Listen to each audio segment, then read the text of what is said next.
السلام علیکم ورحمۃ اللہ وبرکاتہ۔ قال اللہ تبارک و تعالی فی القرآن المجید لقد من اللہ علی المؤمنین اذ بعث فیہم رسولا منہم یتلو علیہم آیاتہ ویزکیہم ویعلمہم الکتاب والحکمہ وإن كانوا من قبل لفی ضلال مبین۔ پیارے دوست، امید ہے کہ آپ سب خیریت سے ہوں گے۔ دوستو، آج کی ٹاپک میں بات کرنی ہے، جیسا کہ ہم سب کو معلوم ہے، ماہ ربیع اول کے اندر ہمارے پیارے نبی رحمۃ للعالمین تاجدار مدینہ محمد مصطفیٰ صلی اللہ علیہ وسلم کی بعثت ہوئی۔ آپ ہی کی واسطے اس کائنات کو سجایا گیا، بنایا گیا، سنوارا گیا۔ یہ جو بہار دنیا میں آئی ہوئی ہے، یہ سب انہی کے لگائے ہوئے ہیں۔ دوستو، ہم دنیا میں دو بہاریں دیکھ رہے ہیں، سمندر کی شکل میں، پہاڑ کی شکل میں، آسمان کی شکل میں، آبشاروں کی شکل میں، چہچہاتے پرندوں کی شکل میں، لہلہاتے ہرے بھرے پھولوں، کھیتوں اور باغاتوں کی شکل میں یہ جو بہار دنیا میں آئی ہوئی ہے، یہ سب اللہ تبارک و تعالی نے آپ ہی کے صدقے طفیل میں بنایا، سجایا، سنوارا۔ تو دوستو، آج کی جو ویڈیو ہے، اس ویڈیو میں بات کرنی ہے ماہ ربیع اول کے تعلق سے۔ اس ماہ مبارک میں آپ کی شخصیت اس دنیا میں تشریف لائی، آپ اس دنیا میں مبعوث ہوئے، نبی بنا کر بھیجے گئے۔ لیکن دوستو، بات یہ ہے کہ آپ کی بعثت، آپ کی ولادت کے نام پہ کیسے کیسے خرافات رسومات ہوتے ہیں، کیا وہ چیز صحیح ہے یا غلط ہے؟ غلط ہے تو کس طریقے کی غلط ہے، اور صحیح ہے تو کس طریقے کی صحیح ہے؟ دوستو، اس سے تو کسی کا انکار نہیں ہونا چاہیے کہ آپ کسی بھی مسلک کے فالو کرنے والے ہوں، آپ کسی بھی مکتب فکر کے ماننے والے ہوں، آپ کسی بھی مسلک سے آتے ہوں، آپ کی محبت پیارے آقا صلی اللہ علیہ وسلم سے ہے۔ ہاں، یہ الگ بات ہے کہ آج کے ٹائمنگ میں، آج کے دور میں کچھ نام نہاد محبت نبی کے دعویٰ کرنے والے ٹھیکیدار بنے بیٹھے ہیں کہ ہم ہی نبی سے محبت کرنے والے ہیں، اور باقی جو ہمارے علاوہ ہیں وہ گستاخ رسول ہیں۔ لیکن دوستو، اس ٹاپک پہ بات نہیں کرنی ہے، کیونکہ جو لوگ اس طریقے کے ذہن رکھتے ہیں، اس طریقے کی سوچ رکھتے ہیں کہ ہم ہی اصل نبی کے حقدار ہیں، ہم ہی اصل نبی سے محبت کرنے والے ہیں، ہمارے علاوہ جو لوگ بھی نبی کے دعویٰ دار، نبی سے محبت کرنے کا دعویٰ کرتے ہیں، وہ سب باطل ہے، جھوٹے ہیں، اور ہم ہی نبی سے محبت کرنے والے ہیں۔ تو کسی بھی مسلک، کسی بھی مکتب و فکر کا فالو کرنے والا اگر شخص اس طریقے کا ذہن کا ہو تو اس کو جتنا بھی آپ ملامت کر لیجئے کم ہے، کیونکہ میرا ماننا ہے کہ آپ کسی بھی مسلک سے ہوں، کسی بھی مکتب فکر، کسی بھی سوچ فالو کرنے والے ہوں، میرا ماننا ہے کہ آپ کی محبت نبی سے ہے۔ کیونکہ دوستو، حدیث شریف ہے کہ ہر امتی پر اولین حق ہے سارے جہاں سے بڑھ کر، تمام جہانوں سے بڑھ کر آپ سے محبت رکھے اور ساری محبوب چیزوں کو آپ پہ قربان کر دے۔ اور اس لیے ہم کہتے ہیں کہ ہر ابتدا سے پہلے ہر انتہا کے بعد، ہر ابتدا سے پہلے ہر انتہا کے بعد ذات نبی بلند ہے ذات خدا کے بعد، یعنی جو نبی کی ذات ہے، خدا کے بعد سب سے بڑی ذات، سب سے بڑی شخصیت ہے۔ ہر ابتدا سے پہلے ہر انتہا کے بعد، ہر ابتدا سے پہلے ہر انتہا کے بعد ذات نبی بلند ہے ذات خدا کے بعد۔ دنیا میں احترام کے قابل ہے جتنے لوگ، دنیا میں احترام کے قابل ہیں جتنے لوگ، میں سب کو مانتا ہوں مگر مصطفیٰ کے بعد۔ دوستو، تو میرا ماننا یہی ہے کہ آپ کسی بھی مسلک سے تعلق رکھتے ہوں، میرا ماننا یہی ہے، میں گستاخ رسول کسی کو نہیں کہہ سکتا، اگرچہ آپ کسی بھی سوچ کو فالو کرنے والے ہوں، میرا ماننا یہی ہے کہ آپ نبی سے محبت کرنے والے ہیں۔ یقیناً ہم سب ہیں بھی۔ ویڈیو میں بات کرنی ہے کہ عید میلاد النبی، عید جشن میلاد النبی کے نام پہ جو کام کیے جاتے ہیں وہ کہاں تک صحیح ہے۔ میرا دوست، نبی کے بعثت یقیناً انسانیت پہ ایک بہت بڑا اللہ تعالیٰ کا احسان ہے، کیونکہ جب اللہ تبارک و تعالیٰ نے ہم انسانوں کو بہت سے نعمت سے، بہت سے احسانات سے نوازا، اللہ تعالیٰ نے ہمیں ہر چیز عطا کیا، والدین جیسے نعمت سے نوازا، ہمارے چھت پہ گھر دیے، روٹی، کپڑے، مکان اور زندگی گزارنے کے مختلف سہولیات اللہ تعالیٰ نے فراہم کیے، زمین بنایا، آسمان بنائی، چرند پرند، آبشار ہوائیں بنائی۔ دوستو، ہم اپنے آنکھوں سے جتنے چیزوں کو مشاہدہ کرتے ہیں، دیکھتے ہیں، ان تمام چیزوں کو اللہ رب العزت نے ہمارے لیے بنائے۔ ان تمام چیزوں کو ہمارے لیے پیدا کرنے کے بعد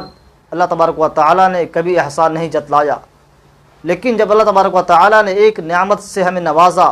ایک نعمت ہمیں عطا کیا، تو اللہ تبارک و تعالیٰ اس نعمت کو دینے کے بعد احسان جتلاتا ہے، اور اس احسان کو اللہ تعالیٰ قرآن مقدس میں بیان کیا ہے۔ دوستو، وہ احسان کیا ہے؟ وہ احسان ہے نبی کا ہمارے درمیان آنا، یعنی ہمارے پیارے نبی محمد مصطفیٰ صلی اللہ علیہ وسلم، جن کے واسطے اس تمام کائنات کو، تمام انسانیت کو پیدا کیا گیا، جن کی وجہ سے اس دنیا بنانے کا، جن کے صدقے طفیل میں اس کائنات کو بنایا گیا، سجایا گیا، دوستو جب اللہ تعالیٰ نے ان کو ہمارے درمیان بھیجا تب اللہ تبارک و تعالیٰ نے اس چیز کا ذکر کیا، لقد من اللہ علی المؤمنین اذ بعث فیہم، کہ اللہ تبارک و تعالیٰ نے مؤمنین پہ احسان کیا، مسلمانوں پہ احسان کیا، اذ بعث فیہم، انہی میں سے ایک نبی کو بھیج کر، یتلو علیہم آیاتہ ویزکیہم، ان کو قرآن کے آیات سناتے ہیں اور ان کی تزکیہ کرتے ہیں۔ دوستو اس آیت کے اندر اللہ رب العزت نے احسان جتایا کہ ہم نے تم پہ احسان کیا، تو دوستو اس سے بھی معلوم پڑتا ہے کہ نبی کا بعثت، آپ کی آمد کتنی بڑی چیز ہے، کتنی فخر کی بات ہے کہ ہم اس نبی کو امت میں پیدا ہوئے۔ یقیناً اس پہ ہم سب کو فخر ہے، ہونا بھی چاہیے۔ لیکن دوستو بات یہ ہے کہ کیا کیکے کاٹ کر، پھلجھڑیاں لگا کر، گھروں کو سنوار کر، گھروں کو صفائی کر کے، نئے نئے لباس ملبوس کر کے، کیک کاٹ کر، اس طریقے سے عید میلاد النبی، عید جشن میلاد النبی کا منانا صحیح ہے؟ دوستو یہ چیزیں جو ہم آج اپنے آنکھوں سے دیکھ رہے ہیں، نبی کی آمد پہ، جشن عید میلاد النبی کے موقع پہ، پیارے نبی محمد صلی اللہ علیہ وسلم کی برتھ ڈے کے نام پہ جو کام کیے جا رہے ہیں، یقیناً کہا جا سکتا ہے یہ خرافات ہیں۔ کیونکہ دوستو اس کو اب تصور کیجئے کہ ہم عام لوگوں کے لیے اسی طریقے کا ڈیکوریشن کرتے ہیں، سجاوٹ کرتے ہیں۔ عام لوگ جو دنیا میں جن کا برتھ ڈے آتا ہے ان کے لیے بھی ہم نئے نئے کپڑے پہنتے ہیں، کیک کاٹتے ہیں، گھروں کو سجاتے ہیں اور کیا کیا نہیں کرتے ہیں، لائٹیں پھلجھڑیاں لگاتے ہیں۔ دوستو یہ چیزیں اللہ کے نبی محمد مصطفیٰ صلی اللہ علیہ وسلم کی بعثت کے موقع پہ کیا جا رہا ہے، تو دوستو یقیناً آپ کی شخصیت کو ایک طرح سے کم آنکنا ہوا۔ یہ الگ بات ہے کہ جو لوگ یہ کام کر رہے ہیں ان کے دل میں نبی کا محبت ہے، وہ بھی محبت پہ کر رہے ہیں، لیکن یہ محبت کا دعویٰ، یہ محبت کا راستہ صحیح نہیں ہے۔ اس طریقے سے نبی کے نام پہ،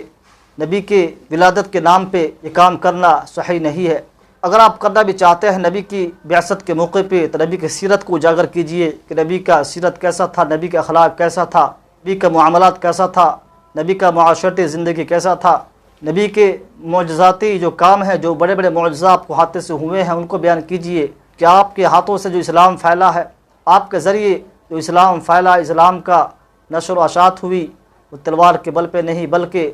اخلاق کریمانہ کی وجہ سے ہوئی ہے۔ اور اس کو آپ اپنے طریقے سے کہہ سکتے ہیں۔ کسی شاعر نے کیا خوب کہا ہے کہ جو کھاتے ہیں سخاوت ہے محمد کی، جو کھاتے ہیں جہاں والے یہ سخاوت ہے محمد کی،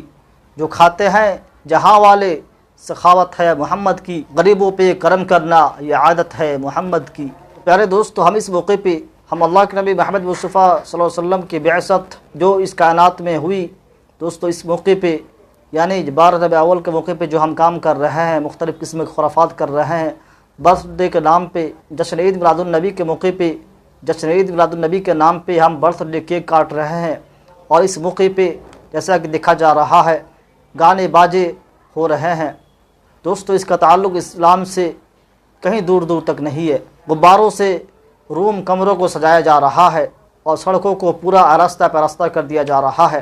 دوستو اس موقع پہ ہمیں چاہیے آپ کی سیرت، آپ کے اخلاق کریمانہ کو بیان کریں۔ اس کے لیے ہم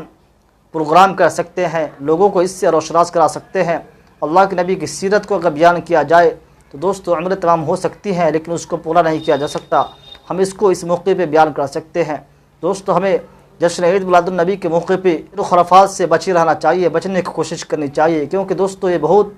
نامحرمی کی بات ہے۔ جو نبی گانے بجانے کو ختم کرنے کے لیے بھیجے گئے، گانے بجانے جیسے چیز کو، خرافات کو ختم کرنے کے لیے بھیجا گیا، ہم انہی کے ولادت کے موقع پہ ہم ان کام کو کر رہے ہیں۔ دوستو کسی بھی مسلک کے لوگ یہ کام کر رہے ہوں، کسی بھی مکتب فکر کا فالو کرنے والے یہ کام کر رہے ہوں، اس سے گریز کریں، ایسا کام نہ کریں، کیونکہ اسلام کا شعار نہیں ہے، اسلام کا میسج پیغام نہیں ہے، اللہ کا حکم نہیں ہے، نبی کریم صلی اللہ علیہ وسلم کا طریقہ نہیں ہے۔ ہمیں چاہیے کہ اس موقع پہ آپ کی سیرت کو، آپ کے اخلاق کریمانہ کو دنیا کے سامنے بیان کریں۔ آخر میں آپ کی ذات پہ درود شریف، اللہم صلی علی محمد وعلی آل محمد کما صلیت علی ابراہیم وعلی آل ابراہیم انک حمید مجید، اللہم بارک علی محمد وعلی آل محمد کما بارکت علی ابراہیم وعلی آل ابراہیم انک حمید مجید۔ اتنے درود آپ پر جتنی خدا کی رحمتیں، اتنے درود آپ پر جتنی خدا کی رحمتیں، اتنے سلام آپ پہ جس کا نہ ہو سکے شمار، اتنا سلام آپ پہ جس کا نہ ہو سکے شمار۔